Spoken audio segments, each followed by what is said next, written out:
നോക്കിക്കേ, കെട്ടപ്പെട്ട് കിടന്ന കഴുതേ, കൊന്നുകളയാൻ ഉടയവർ തള്ളിക്കളഞ്ഞ കഴുതേ, രാജാധി രാജാവ് തനിക്ക് വാഹനമൃഗമായി തിരഞ്ഞെടുക്കുവാനിടയായി. വെറുതെ പോയി വിളിച്ച കഴുത വരത്തില്ല. കഴുതയുടെ കെട്ട അഴിച്ചെങ്കിൽ കഴുതയ്ക്ക് കർത്താവിൻ്റെ അടുക്കലേക്ക് വരാൻ പറ്റത്തുള്ളൂ.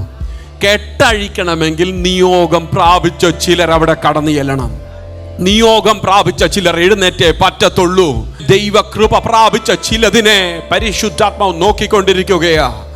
നിന്റെ അയൽവക്കത്ത്, നിന്റെ പരിചയത്തിൽപ്പെട്ട എത്രയോ കഴുതകൾ കെട്ടപ്പെട്ടവരായി ദൂരത്ത് കിടക്കുമ്പോൾ, എന്നെ ശ്രദ്ധിക്കുന്ന ദൈവ പൈതലേ, ദൈവം നമ്മെ കണ്ടിരിക്കുന്നത് അവരുടെ കെട്ടുകളെ അഴിക്കാനാ.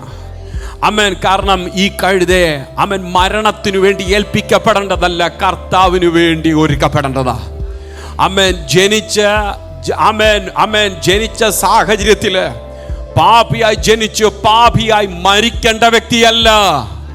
യേശുവിന്റെ രക്തത്താൽ കഴുകൽ പ്രാപിച്ച് ദൈവത്തിന്റെ നീതിമാനായി എഴുന്നേൽക്കേണ്ട വ്യക്തിയാണ്.